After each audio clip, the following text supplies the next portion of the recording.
Hello दोस्तों, दौड़वाणी में आपका स्वागत है। आज की इस वीडियो में हम राष्ट्रपति के कार्य एवं शक्तियों को पढ़ेंगे। तो जैसा कि स्टूडेंट, पिछली वीडियो में हम राष्ट्रपति टॉपिक को क्लियर किए थे, तो अभी तक आपने हमारे चैनल को सब्सक्राइब नहीं किया है तो सब्सक्राइब कर लीजिए, बेल आइकन को ऑन कर लीजिए ताकि दौड़वाणी की नई नई वीडियो पहुँचती रहें। स्टूडेंट्स, वीडियो पसंद आया करे तो वीडियो को लाइक और शेयर जरूर किया कीजिए, और कोई डाउट होता है तो कमेंट बॉक्स में पूछ सकते हैं। तो आइए स्टूडेंट, राष्ट्रपति के कार्य एवं शक्तियों को अच्छे से समझते हैं। तो स्टूडेंट, सबसे पहले हम कार्यपालिका संबंधी शक्ति समझेंगे। कार्यपालिका संबंधी शक्तियों का मतलब ये है स्टूडेंट कि कार्य करने वाली क्या क्या शक्तियां हैं राष्ट्रपति महोदय जी की। तो कार्यपालिका संबंधी शक्तियों को समझते हैं। पीएम की नियुक्ति करना। स्टूडेंट, पीएम की नियुक्ति कौन करता है? तो पीएम की नियुक्ति राष्ट्रपति महोदय करते हैं।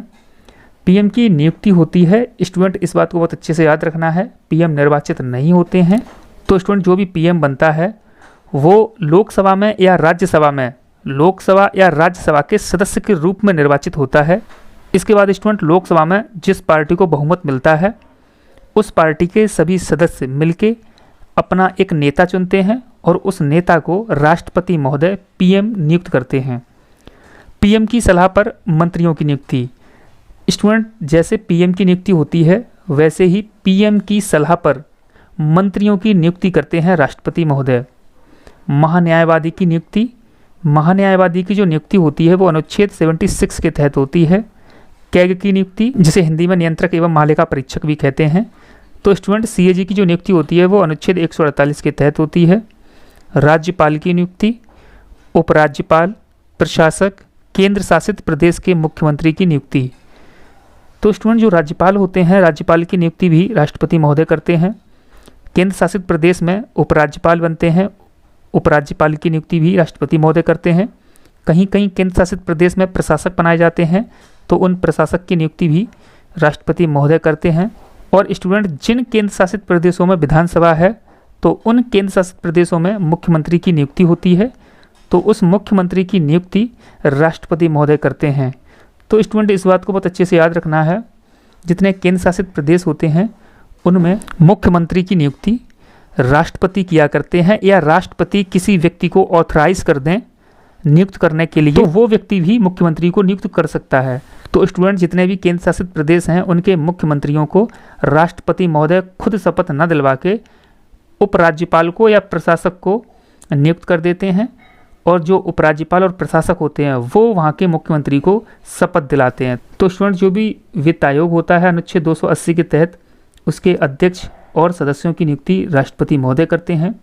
संघ लोक सेवा आयोग के अध्यक्ष एवं सदस्यों की नियुक्ति, निर्वाचन आयुक्त की नियुक्ति, मानवाधिकार, पिछड़ा वर्ग, अल्पसंख्यक, महिला, एससी एसटी आयोगों के अध्यक्ष एवं सदस्यों की नियुक्ति। तो स्टूडेंट, जितने भी वर्ग होते हैं, पिछड़ा वर्ग है, अल्पसंख्यक वर्ग है, महिला, एससी एसटी आयोग हैं, जितने भी ये आयोग होते हैं उनके सभी अध्यक्षों एवं सदस्यों की नियुक्ति राष्ट्रपति महोदय करते हैं। तो स्टूडेंट, ये सभी शक्तियाँ कार्यपालिका संबंधी शक्तियाँ होती हैं। नेक्स्ट हम पढ़ते हैं विधायी शक्तियाँ। राष्ट्रपति महोदय जी की विधायी शक्तियाँ क्या क्या होती हैं? संसद की बैठक को बुलाना, सत्रावसान करना। जैसे स्टूडेंट, संसद की बैठक बुलाई जाती है, संसद के 3 सत्र होते हैं, तो उन सत्रों को बुलाना राष्ट्रपति जी का कार्य होता है। सत्रावसान करना मतलब सत्र को खत्म करना भी राष्ट्रपति का कार्य होता है।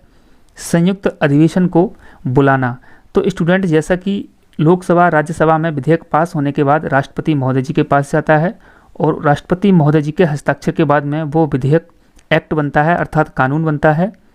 तो स्टूडेंट, कभी किसी मैटर पर लोकसभा और राज्यसभा में सहमति नहीं बन पाती है तो संयुक्त बैठक बुलाई जाती है, और वो संयुक्त बैठक राष्ट्रपति महोदय अनुच्छेद 108 के तहत बुलाते हैं। लोकसभा का विघटन करना, जैसे सरकार अल्पमत में कभी आ जाती है और सरकार गिर जाए तो लोकसभा का विघटन करना पड़ जाता है, या पूरे 5 साल के कार्यकाल के बाद लोकसभा को विघटन करना पड़ता है। तो स्टूडेंट, लोकसभा को विघटन राष्ट्रपति महोदय ही करते हैं। राज्यसभा में 12 व्यक्तियों को कला, विज्ञान, साहित्य, समाज सेवा में निपुण व्यक्तियों को मनोनीत करना। तो स्टूडेंट, संसद का जो राज्यसभा सदन है उस सदन में 233 सदस्य निर्वाचित होके आते हैं और 12 सदस्य राष्ट्रपति के द्वारा मनोनीत किए जाते हैं। तो स्टूडेंट, राज्यसभा में जो 12 व्यक्ति मनोनीत किए जाते हैं राष्ट्रपति महोदय जी के द्वारा, वो स्टूडेंट कला, विज्ञान, साहित्य और समाज सेवा में निपुण व्यक्ति होते हैं, उन्हीं को नियुक्त किया जाता है। नेक्स्ट स्टूडेंट, धन विधेयक और संविधान संशोधन विधेयक को छोड़ के बाकी सभी विधेयक राष्ट्रपति की सहमति के बाद ही कानून बनते हैं। तो स्टूडेंट, जैसे साधारण विधेयक होता है या कोई वित्त विधेयक होता है, उन दोनों विधेयकों पर राष्ट्रपति की सहमति आवश्यक होती है। लेकिन जो धन विधेयक होता है और संविधान संशोधन विधेयक होते हैं, धन विधेयक पर लोकसभा अध्यक्ष को सुप्रीम पावर होती है और संविधान संशोधन विधेयक पे लोकसभा और राज्यसभा दोनों की सुप्रीम पावर होती है। धन विधेयक अगर लोकसभा ने प्रमाणित कर दिया है तो राष्ट्रपति को हस्ताक्षर करने पड़ते हैं, और संविधान संशोधन विधेयक में लोकसभा और राज्यसभा ने 2/3 बहुमत से प्रस्ताव कर दिया है तो राष्ट्रपति महोदय जी को भी उस पर हस्ताक्षर करने पड़ते हैं। तो संविधान संशोधन विधेयक और धन विधेयक, इन दोनों विधेयक को छोड़ के बाकी जितने भी विधेयक होते हैं, उन सभी विधेयकों पर राष्ट्रपति की सहमति के बाद, अर्थात राष्ट्रपति के हस्ताक्षर के बाद ही कानून बनते हैं। स्टूडेंट, राष्ट्रपति महोदय जी को कुछ वीटो शक्तियाँ प्राप्त होती हैं, तो उन वीटो शक्तियों के बारे में हम समझते हैं। वीटो शक्ति अनुच्छेद 111 में है। और स्टूडेंट, ये 3 प्रकार की वीटो शक्तियाँ होती हैं राष्ट्रपति महोदय जी के पास। तो सबसे पहले वीटो शक्ति होती है जिसे अत्यांतिक वीटो कहते हैं या निषेधाधिकार वीटो कहते हैं। इसका मतलब क्या होता है स्टूडेंट, इसको समझते हैं।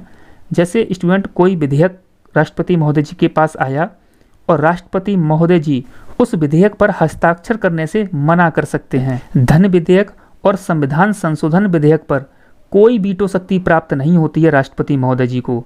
धन विधेयक और संविधान संशोधन विधेयक को छोड़ के बाकी जितने भी विधेयक होते हैं, उन सभी विधेयकों पर राष्ट्रपति महोदय जी को वीटो शक्ति प्राप्त होती है अनुच्छेद 111 के तहत। इसका मतलब ये होता है कि लोकसभा राज्यसभा ने कोई प्रस्ताव पास करके भेजा है तो राष्ट्रपति उस प्रस्ताव को पास करने से मना कर सकते हैं। दूसरी वीटो जो होती है निलंबनकारी वीटो कहते हैं। तो निलंबनकारी वीटो का मतलब क्या होता है? निलंबनकारी वीटो का मतलब होता है पुनर्विचार के लिए भेजना। जैसे स्टूडेंट, लोकसभा राज्यसभा ने कोई प्रस्ताव पास करके भेजा और राष्ट्रपति उसे पुनर्विचार के लिए लोकसभा या राज्यसभा सदन में वापस भेज सकते हैं। तो राष्ट्रपति के पास निलंबनकारी वीटो की भी शक्ति प्राप्त होती है। तो स्टूडेंट, अभी तक हम 2 वीटो को समझ चुके हैं। आत्यांतिक वीटो, इसको निषेधाधिकार वीटो भी कहते हैं। इसके तहत राष्ट्रपति कोई भी विधेयक पास करने से मना कर सकते हैं। इसके बाद निलंबनकारी वीटो को समझा।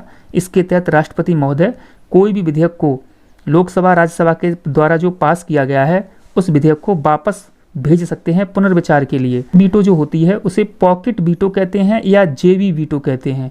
तो पॉकेट वीटो, जेबी वीटो का मतलब क्या होता है? इसका मतलब होता है राष्ट्रपति महोदय उत्तर ही ना दें। इसका मतलब ये है स्टूडेंट, लोकसभा राज्यसभा ने कोई प्रस्ताव पास करके भेजा राष्ट्रपति महोदय जी के पास, कोई उत्तर ना दें, अर्थात जो भी प्रस्ताव आया है उसको अपने पॉकेट में रख लें। ना ही तो हाँ का जवाब दें, ना ही ना का जवाब दें, और ना ही पुनर्विचार के लिए भेजें। तो स्टूडेंट, इसको पॉकेट वीटो कहते हैं। पॉकेट वीटो का इस्तेमाल ज्ञानी जैल सिंह जो राष्ट्रपति हुए हैं उन्होंने किया था। तो स्टूडेंट, 3 प्रकार की वीटो होती हैं, ये अनुच्छेद 111 में बताई गई हैं। राष्ट्रपति के पास अत्यांतिक वीटो, जिसको निषेधाधिकार वीटो कहते हैं, निलंबनकारी वीटो, पॉकेट वीटो। और स्टूडेंट, आपको एक बार फिर से ये बात बता दें, ये जो 3 प्रकार की वीटो होती हैं वो साधारण विधेयक पे या वित्त विधेयक पे होती हैं। धन विधेयक और संविधान संशोधन विधेयक पर ये तीनों प्रकार की वीटो प्राप्त नहीं होती हैं। इसके बाद स्टूडेंट, राष्ट्रपति की न्यायिक शक्तियाँ समझते हैं। तो जैसा कि स्टूडेंट अभी हम कार्यपालिका संबंधी शक्तियों को समझे, इसके बाद विधायी शक्तियों को समझे, इसके बाद न्यायपालिका शक्ति अर्थात न्यायालय में राष्ट्रपति महोदय जी को क्या शक्तियाँ प्राप्त हैं। तो न्यायिक शक्तियों को समझते हैं। SC/HC के न्यायाधीश की नियुक्ति करना। इसका मतलब स्टूडेंट होता है सुप्रीम कोर्ट और हाई कोर्ट के जो न्यायाधीश होते हैं उन न्यायाधीशों की नियुक्ति राष्ट्रपति महोदय करते हैं। SC से सलाह 143 अनुच्छेद के तहत बाध्यकारी नहीं। स्टूडेंट, इसका मतलब है कि राष्ट्रपति महोदय जो होते हैं वो अनुच्छेद 143 के तहत सुप्रीम कोर्ट से किसी मामले में सलाह ले सकते हैं, लेकिन वो सलाह बाध्यकारी नहीं होगी। जैसे मान लीजिए राष्ट्रपति महोदय जी ने किसी राष्ट्र हित में कोई सलाह ली हमारे सुप्रीम कोर्ट से, और सुप्रीम कोर्ट से सलाह लेने का अधिकार अनुच्छेद 143 के तहत होता है। मान लीजिए कोई सलाह ली और हमारे सुप्रीम कोर्ट ने किसी भी प्रकार की सलाह दी, तो वो सलाह राष्ट्रपति मानने के लिए बाध्य नहीं है। मान भी सकते हैं और नहीं भी मान सकते हैं, या अपने स्वविवेक से भी कार्य कर सकते हैं। नेक्स्ट स्टूडेंट, क्षमादान की शक्ति होती है। क्षमादान की शक्ति जो होती है राष्ट्रपति महोदय जी के पास, वो अनुच्छेद 72 के तहत होती है। तो ये 5 प्रकार के क्षमादान कौन कौन से होते हैं इसको समझते हैं। तो सबसे पहले राष्ट्रपति को जो शक्ति प्राप्त है अनुच्छेद 72 के तहत, वो क्षमा करने की शक्ति प्राप्त है, अर्थात पूर्ण रूप से क्षमा कर दें। न्यायालय ने किसी भी व्यक्ति को कोई सी सज़ा सुनाई है तो स्टूडेंट उस सज़ा को राष्ट्रपति महोदय पूर्ण रूप से क्षमा कर सकते हैं। ये शक्ति राष्ट्रपति महोदय जी के पास होती है अनुच्छेद 72 के तहत। दूसरी क्षमादान में कौन सी शक्ति आती है? लघुकरण की, अर्थात जो 5 प्रकार के क्षमादान राष्ट्रपति महोदय कर सकते हैं उनमें से पहला तो क्षमा है, मतलब पूर्णतः क्षमा। दूसरा है लघुकरण, अर्थात जो भी सज़ा दी गई है न्यायालय के द्वारा उसका लघुकरण कर सकते हैं, अर्थात उसको छोटा कर सकते हैं। जैसे मान लीजिए 5 साल की सज़ा सुनाई गई तो राष्ट्रपति महोदय उसको 2.5 साल में, 2 साल में या 1 साल में बदल सकते हैं। नंबर 3 क्षमादान की कौन सी शक्ति प्राप्त होती है राष्ट्रपति महोदय जी को? परिहार की। इसको स्टूडेंट प्रकृति बदलना कहते हैं। इसका मतलब क्या होता है? इसका मतलब होता है जैसे स्टूडेंट किसी व्यक्ति को 5 साल की सज़ा सुनाई गई है और 5 साल की कठोर सज़ा सुनाई गई है, तो उस 5 साल की कठोर सज़ा को राष्ट्रपति महोदय 5 साल की साधारण सज़ा में बदल सकते हैं। तो स्टूडेंट इसी को कहते हैं परिहार, मतलब प्रकृति बदलना। पहले 5 साल की सज़ा थी कठोर और राष्ट्रपति महोदय जी ने 5 साल की सज़ा तो रखी है लेकिन उसकी प्रकृति बदल दी, सरल कर दी। स्टूडेंट क्षमादान में जो चौथी शक्ति होती है उसको कहते हैं ब्राह्म। ब्राह्म का मतलब होता है समय बढ़ाना। मुजरिम है, जो भी सज़ा काट रहा है, वो फिजिकल रूप से अगर कोई उसे प्रॉब्लम्स है, कोई भी मुजरिम है, कोई भी जेल में मुजरिम है, उसको कोई सी सज़ा सुनाई जानी है, मान लीजिए उसे फिजिकल रूप से कुछ प्रॉब्लम है तो उसको सज़ा कुछ दिन बाद दी जाए। जैसे स्टूडेंट मान लीजिए कोई महिला है और वो महिला प्रेग्नेंट है और उस महिला को फांसी की सज़ा सुनाई गई है, तो स्टूडेंट जब उसे फांसी दी जानी है और उस समय वो प्रेग्नेंट है तो स्टूडेंट महिला को फांसी नहीं दी जाएगी, क्योंकि उस समय वो प्रेग्नेंट है, महिला ने कोई कसूर किया है, उसके बच्चे ने वो कसूर नहीं किया है। अगर उस समय महिला को फांसी चढ़ाते हैं तो उस बच्चे की भी डेथ हो जाएगी।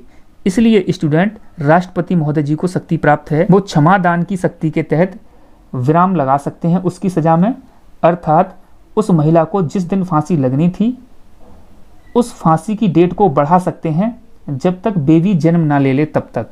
तो स्टूडेंट इसी को विराम कहते हैं, अर्थात फिजिकल रूप से किसी को कोई प्रॉब्लम है उसके संबंध में सज़ा का समय बढ़ाया जाए तो उसको विराम कहते हैं। नंबर 5 स्टूडेंट क्षमादान में शक्ति प्राप्त होती है राष्ट्रपति महोदय जी को प्रावलंबन की। प्रावलंबन का मतलब भी समय बढ़ाना होता है, और स्टूडेंट ये जो समय बढ़ाना होता है ये समय कब बढ़ाया जाता है? जब राष्ट्रपति महोदय कोई डिसीजन ना ले पाएँ। जैसे किसी व्यक्ति को फांसी लगनी है और स्टूडेंट उस व्यक्ति ने राष्ट्रपति महोदय जी को लेटर लिखा, अब राष्ट्रपति महोदय ये तय नहीं कर पा रहे हैं कि इसको फांसी लगना चाहिए या फांसी हटा देनी चाहिए या फांसी की सज़ा नॉर्मल सज़ा में बदल देनी चाहिए। राष्ट्रपति महोदय जी ने मान लीजिए कोई डिसीजन नहीं ले पाया, तो कोई डिसीजन नहीं ले पाया तो उस समय राष्ट्रपति महोदय क्या करेंगे? प्रावलंबन शक्ति का प्रयोग करेंगे और कहेंगे कि कुछ दिन और रुक जाइए, तब हम आपको बताते हैं कि क्या सज़ा दी जाए। तो स्टूडेंट इस बात को आप अच्छे समझ गए होंगे, जब फिजिकल रूप से कोई प्रॉब्लम होती है उस समय राष्ट्रपति महोदय विराम शक्ति का प्रयोग करते हैं, और अगर डिसीजन राष्ट्रपति महोदय कोई नहीं ले पाए हैं उस समय राष्ट्रपति महोदय प्रावलंबन शक्ति का प्रयोग करते हैं। तो स्टूडेंट ये 5 प्रकार की जो क्षमादान की शक्ति हैं, क्षमा, लघुकरण, परिहार, विराम, प्रावलंबन। आई होप स्टूडेंट आप इन 5 शक्तियों को अच्छे से समझ गए होंगे। तो स्टूडेंट ये न्यायिक शक्तियाँ हो गई। इसके बाद समझते हैं अध्यादेश। तो स्टूडेंट ये अध्यादेश जो होता है इसका मतलब क्या होता है? इसका मतलब ये होता है कि कोई भी कानून राष्ट्रपति महोदय अकेले ही बना सकते हैं। जैसे स्टूडेंट देश में कोई कानून बनना है तो लोकसभा उस प्रस्ताव को पास करती है, राज्यसभा प्रस्ताव पास करती है और राष्ट्रपति महोदय उस पर हस्ताक्षर करते हैं। उसके बाद कानून बनता है देश के लिए। मान लीजिए स्टूडेंट लोकसभा राज्यसभा अपने सत्र में नहीं है और अपने सत्र में वो नहीं है तो राष्ट्रपति महोदय जी अकेले ही कोई कानून बना सकते हैं। तो स्टूडेंट उसी को अध्यादेश कहते हैं। तो स्टूडेंट ये शक्ति राष्ट्रपति महोदय जी को किस अनुच्छेद के तहत प्राप्त है? तो अनुच्छेद 123 के तहत राष्ट्रपति महोदय जी को अध्यादेश की शक्ति प्राप्त है। तो स्टूडेंट राष्ट्रपति महोदय 123 के तहत कोई कानून बना दिए हैं तो वो कानून कब तक वैलिड रहेगा? इस प्रकार से बनाया गया कानून स्टूडेंट 6 महीने तक वैलिड रहता है। 6 महीने के अंदर संसद से प्रस्ताव पास करवाना पड़ेगा। संसद का मतलब लोकसभा और राज्यसभा से पास करवाना पड़ेगा, तभी ये आगे के लिए मान्य रहेगा। अगर 6 महीने के अंदर प्रस्ताव पास नहीं करवाया तो स्टूडेंट आगे के लिए मान्य नहीं रहेगा। अगर स्टूडेंट सत्र 6 महीने से पहले आ जाए। मान लीजिए 2 महीने बाद ही लोकसभा राज्यसभा अपने सत्र में आ गए, तो सत्र में आने के बाद 6 सप्ताह के अंदर पास करवाना पड़ता है। नेक्स्ट समझते हैं सैन्य शक्तियाँ। तो सेना से जुड़ी हुई क्या शक्तियाँ प्राप्त हैं राष्ट्रपति महोदय जी को? सैन्य बलों का सर्वोच्च कमांडर होते हैं। जो राष्ट्रपति महोदय स्टूडेंट होते हैं वो सैन्य बलों के अर्थात आर्मी, एयरफोर्स और नेवी, इन तीनों सेनाओं के सर्वोच्च कमांडर होते हैं राष्ट्रपति महोदय। सेना प्रमुखों की नियुक्ति करते हैं। आर्मी, एयरफोर्स और नेवी के जो सेना के प्रमुख होते हैं उन तीनों प्रमुखों की नियुक्ति राष्ट्रपति महोदय ही करते हैं। युद्ध की या युद्ध समाप्ति की घोषणा, किसी देश के साथ युद्ध करना है या युद्ध समाप्त करना है, इसकी घोषणा भी राष्ट्रपति महोदय करते हैं। नेक्स्ट स्टूडेंट समझते हैं आपातकालीन शक्तियाँ। तो स्टूडेंट जो आपातकालीन शक्तियाँ होती हैं, तो स्टूडेंट राष्ट्रपति को 3 प्रकार की आपातकालीन शक्तियाँ प्राप्त हैं। नंबर 1 राष्ट्रीय आपातकाल, नंबर 2 राज्य आपातकाल, नंबर 3 वित्तीय आपातकाल। स्टूडेंट राष्ट्रीय आपातकाल जो होता है राष्ट्रपति महोदय 352 अनुच्छेद के तहत लगाते हैं। राज्य आपातकाल जो होता है जिसे राष्ट्रपति शासन कहते हैं, राज्यों में लगता है, उसे स्टूडेंट राष्ट्रपति महोदय 356 अनुच्छेद के तहत लगाते हैं। वित्तीय आपातकाल स्टूडेंट जो होता है उसे राष्ट्रपति महोदय 360 अनुच्छेद के तहत लगा सकते हैं। तो स्टूडेंट राष्ट्रपति से जुड़ी हुई जितनी भी प्रमुख शक्तियाँ थीं और कार्य थे उनको हम अच्छे से समझ चुके हैं। अब हम पढ़ते हैं हमारे राष्ट्र, इसका मतलब स्टूडेंट शुरुआत से लेके अभी तक कितने राष्ट्रपति बन चुके हैं, कौन कौन बन चुका है और उससे जुड़े हुए क्या फैक्ट है इम्पॉर्टेंट, उसको समझते हैं। तो स्टूडेंट भारत के सबसे पहले राष्ट्रपति बने थे डॉक्टर राजेंद्र प्रसाद। स्टूडेंट 1950 में बने थे, जैसा कि हम आपको बताए थे। 24 जनवरी 1950 को संविधान सभा की अंतिम बैठक हुई थी और उसी बैठक में डॉक्टर राजेंद्र प्रसाद को चुना गया था। 1950 से 1952 तक डॉक्टर राजेंद्र प्रसाद राष्ट्रपति रहे थे। इसके बाद स्टूडेंट 1952 में ही लोकसभा और राज्यसभा का निर्माण हो गया था, अर्थात लोकसभा और राज्यसभा निर्वाचित होकर आ गई थी। और स्टूडेंट सबसे पहले लोकसभा और राज्यसभा के द्वारा राजेंद्र प्रसाद जी 1952 में चुने गए थे। स्टूडेंट 1950 में संविधान सभा के द्वारा चुने गए थे। चूँकि संविधान सभा संसद का भी कार्य कर रही थी इसलिए 2 साल तक रहे थे। 1952 में लोकसभा, राज्यसभा और राज्य की विधानसभाओं के द्वारा चुने गए थे डॉक्टर राजेंद्र प्रसाद जी। तब ये पूरे 5 साल अपने कार्यकाल में रहे थे 57 तक। इसके बाद स्टूडेंट 57 में फिर से बने और 62 तक रहे। तो स्टूडेंट 12 साल तक हमारे प्रथम राष्ट्रपति डॉक्टर राजेंद्र प्रसाद रहे थे, जिनका अभी तक सर्वाधिक कार्यकाल रहा है। अभी तक कोई भी राष्ट्रपति इतने समय तक राष्ट्रपति के पद पर नहीं रहा है। और अपने पद पर सबसे अधिक समय तक राष्ट्रपति कौन रहे थे? तो डॉक्टर राजेंद्र प्रसाद ही रहे थे। दूसरे स्टूडेंट डॉक्टर सर्वपल्ली राधाकृष्णन, ये स्टूडेंट 1962 में बने और पूरे 5 साल का कार्यकाल किया था, 1967 तक रहे थे। ये पहले उपराष्ट्रपति थे। तो स्टूडेंट इस बात को याद रखना है, डॉक्टर सर्वपल्ली राधाकृष्णन सबसे पहले उपराष्ट्रपति बने थे और उसके बाद में हमारे दूसरे राष्ट्रपति बने थे। इसके बाद तीसरे नंबर के जो राष्ट्रपति बने थे वो डॉक्टर जाकिर हुसैन बने थे 1967 में, लेकिन इनका कार्यकाल के दौरान इनकी मृत्यु हो गई थी 1969 में। 2 वर्ष के बाद इनका देहांत हो गया था। तो स्टूडेंट इनका जब कार्यकाल के दौरान निधन हुआ था उस समय क्या कंडीशन हुई थी उसको समझते हैं कि जो उस समय उपराष्ट्रपति थे वो राष्ट्रपति बनाए गए थे। स्टूडेंट हमारे संविधान में ये प्रावधान किया गया है कि जो भी उपराष्ट्रपति होंगे वो राष्ट्रपति बन जाएंगे, क्योंकि राष्ट्रपति का इतनी जल्दी चुनाव नहीं हो सकता है और राष्ट्र अध्यक्ष का पद खाली नहीं रह सकता। राष्ट्रपति महोदय जो होते हैं वो भारत के राष्ट्र अध्यक्ष होते हैं, अर्थात राजा होते हैं, उनका पद खाली नहीं रह सकता है, इसलिए उपराष्ट्रपति राष्ट्रपति बन जाते हैं। तो स्टूडेंट उस समय उपराष्ट्रपति कौन थे? उस समय उपराष्ट्रपति वीवी गिरी थे और जैसे ही डॉक्टर जाकिर हुसैन की मृत्यु हुई तो उपराष्ट्रपति वीवी गिरी जी राष्ट्रपति बने थे, कार्यवाहक राष्ट्रपति। कंडीशन आती है जब कार्यवाहक राष्ट्रपति बना जाता है, ऐसी स्थिति में 6 महीने के अंदर राष्ट्रपति जी का फ्रेश चुनाव करवाना पड़ता है। तो क्वेश्चन पूछा जाता है कि राष्ट्रपति की कार्यकाल के दौरान मृत्यु हो जाए उस समय उपराष्ट्रपति राष्ट्रपति बनाए जाते हैं। ऐसी कंडीशन में, ऐसी परिस्थिति में राष्ट्रपति का चुनाव कितने महीने के अंदर करवाना पड़ता है? तो 6 महीने के अंदर करवाना पड़ता है। उपराष्ट्रपति कार्यवाहक राष्ट्रपति बने वीवी गिरी जी और 6 महीने के अंदर चुनाव होना था। तो वीवी गिरी जी को लगा क्यों ना हम इस पद से त्यागपत्र देके राष्ट्रपति का जो चुनाव हो रहा है मेन रूप से राष्ट्रपति का चुनाव लड़ें ताकि अगले 5 वर्ष के लिए राष्ट्रपति रह सकें। तो स्टूडेंट इन्होंने राष्ट्रपति का चुनाव लड़ने के लिए त्यागपत्र दे दिया। तो स्टूडेंट एक नई कंडीशन यहाँ से निकल के आई कि राष्ट्रपति जी का तो पहले निधन हो गया है, राष्ट्रपति जी का निधन हो गया है, तो उपराष्ट्रपति राष्ट्रपति बन गए हैं। उन्होंने राष्ट्रपति बनने के लिए अपना मन बना लिया था, इसलिए स्टूडेंट उन्होंने इस्तीफा दिया राष्ट्रपति के पद से। अब स्टूडेंट राष्ट्रपति की पहले ही मृत्यु हो चुकी है, जो उपराष्ट्रपति थे वो राष्ट्रपति बने थे, वो राष्ट्रपति का चुनाव लड़ने के लिए उन्होंने भी इस्तीफा दे दिया, तो अब ना तो राष्ट्रपति रहे ना ही उपराष्ट्रपति रहे। स्टूडेंट इस कंडीशन में जो उस समय हमारे चीफ जस्टिस ऑफ इंडिया थे, अर्थात सुप्रीम कोर्ट के जो मुख्य न्यायाधीश थे एम हिदायतुल्लाह, इनको राष्ट्रपति बनाया गया था, अर्थात इन्होंने राष्ट्रपति का कार्यभार संभाला था। राष्ट्रपति की डेथ हो जाए ऐसी परिस्थिति में उपराष्ट्रपति राष्ट्रपति बन जाते हैं, और उपराष्ट्रपति अगर नहीं हैं तो जो चीफ जस्टिस ऑफ इंडिया होंगे उस समय वर्तमान समय के, उनको राष्ट्रपति का कार्यभार दिया जाएगा। इसके बाद स्टूडेंट नंबर 4 पढ़ते हैं। नंबर 4 पे बने थे वीवी गिरी। तो स्टूडेंट जो अभी त्यागपत्र दिया था उसके बाद जो चुनाव हुआ था, उस चुनाव में वीवी गिरी जी चुनाव जीते। तो स्टूडेंट ये 69 से 74 तक रहे, अर्थात पूरे 5 साल तक ये राष्ट्रपति रहे थे। यहाँ से क्वेश्चन बनता है कि दूसरे चक्र की मतगणना किस राष्ट्रपति के लिए की गई थी? तो स्टूडेंट वीवी गिरी के लिए की गई थी दूसरे चक्र की मतगणना। और स्टूडेंट पूछा जाता है कि प्रथम गैर कांग्रेसी राष्ट्रपति कौन थे? तो प्रथम गैर कांग्रेसी राष्ट्रपति वीवी गिरी थे, और ये निर्दलीय भी थे। ऐसे राष्ट्रपति थे जो किसी पार्टी के समर्थन से नहीं जीते थे, निर्दलीय जीते थे। तो स्टूडेंट 3 क्वेश्चन बनते हैं। दूसरे चक्र की मतगणना किस राष्ट्रपति के लिए की गई थी? गैर कांग्रेसी पहले राष्ट्रपति कौन थे? और पहले निर्दलीय राष्ट्रपति कौन थे? 5वें राष्ट्रपति फखरुद्दीन अली अहमद बने थे, और ये 74 से 77 तक रहे थे। तो स्टूडेंट अगर 74 में बनेंगे तो अगर पूरे 5 साल का कार्यकाल करेंगे तो 79 तक करना, लेकिन इनका कार्यकाल 77 तक रहा। इसका मतलब तो स्टूडेंट इनका भी कार्यकाल के दौरान निधन हुआ था।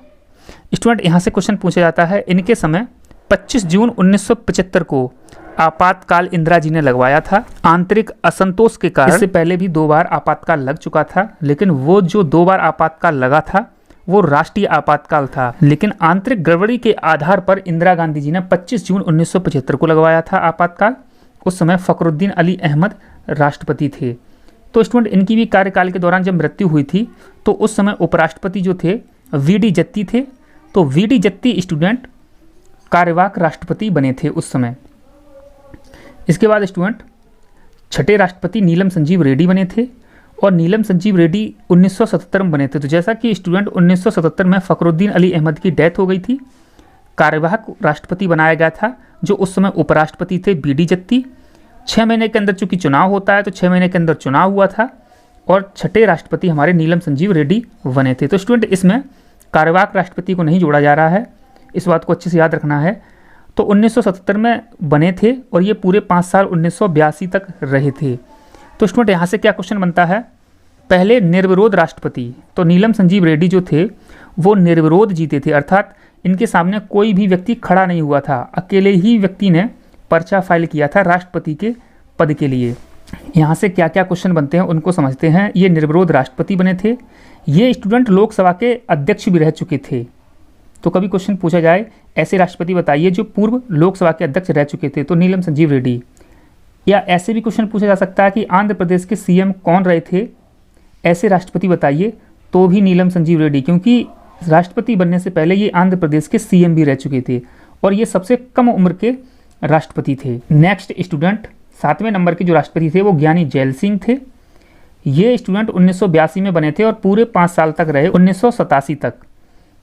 इनसे जुड़े हुए क्या फैक्ट हैं? पहले सिख राष्ट्रपति थे और इंदिरा जी की हत्या इन्हीं के समय हुई थी। 8वें नंबर के जो राष्ट्रपति बने थे वो आर वेंकटरमन बने और इन्होंने पूरे 5 साल अपना कार्यकाल किया था, 1987 से 1992 तक। तो स्टूडेंट क्वेश्चन आता है सबसे ज़्यादा उम्र के राष्ट्रपति कौन बने थे, तो आर वेंकटरमन स्टूडेंट सबसे ज़्यादा उम्र के थे।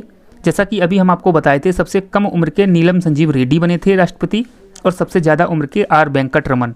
स्टूडेंट इनके कार्यकाल में 4 प्रधानमंत्री चेंज हुए थे। क्वेश्चन पूछा जाता है ऐसे कौन से राष्ट्रपति थे जिन्होंने 4 प्रधानमंत्रियों का कार्यकाल देखा था, तो आर वेंकटरमन 4 पीएम का कार्यकाल देखा, राजीव गांधी, वीपी सिंह, चंद्रशेखर, नरसिम्हा राव। स्टूडेंट ये 4 प्रधानमंत्री चेंज हुए थे इनके कार्यकाल में। इसके बाद 9वें नंबर के जो राष्ट्रपति थे वो डॉक्टर शंकर दयाल शर्मा बने 1992 से 1997 तक। इनसे जुड़ा हुआ कोई बेसिक फैक्ट नहीं बनता है। 10वें नंबर के राष्ट्रपति KR नारायण थे, 1997 से 2002 तक रहे थे और ये पहले दलित राष्ट्रपति थे। इसके बाद स्टूडेंट 11वें नंबर के जो राष्ट्रपति थे वो APJ अब्दुल कलाम बने थे 2002 से 2007 तक। ये पहले वैज्ञानिक राष्ट्रपति थे। तो जैसा कि स्टूडेंट आप लोग जानते होंगे APJ अब्दुल कलाम को मिसाइल मैन के नाम से भी जानते हैं। ये एक वैज्ञानिक थे और वैज्ञानिक के साथ साथ ये 2002 में इनको राष्ट्रपति बनाया गया था। 12वें नंबर के राष्ट्रपति प्रतिभा देवी सिंह पाटिल थीं। स्टूडेंट ये महिला थीं, 2007 से 2012 तक रही थीं। क्वेश्चन आता है पहली महिला राष्ट्रपति, तो प्रतिभा देवी सिंह पाटिल। 13वें नंबर के राष्ट्रपति प्रणब मुखर्जी बने थे, 2012 से 2017 तक इनका कार्यकाल था। प्रणब मुखर्जी की मृत्यु हो गई है स्टूडेंट अब, तो इनसे जुड़ा हुआ कोई बेसिक फैक्ट नहीं है। 2017 तक ये राष्ट्रपति रहे थे। 14वें नंबर के राष्ट्रपति जो हैं स्टूडेंट वो वर्तमान राष्ट्रपति हैं रामनाथ कोविंद जी, 2017 से 2022 तक रहेंगे ये। 2022 में नया चुनाव होगा राष्ट्रपति का, तब 15वें नंबर के राष्ट्रपति बनेंगे। स्टूडेंट ये दूसरे दलित राष्ट्रपति हैं, जो रामनाथ कोविंद हैं दूसरे दलित राष्ट्रपति हैं। पहले दलित राष्ट्रपति KR नारायण बने थे।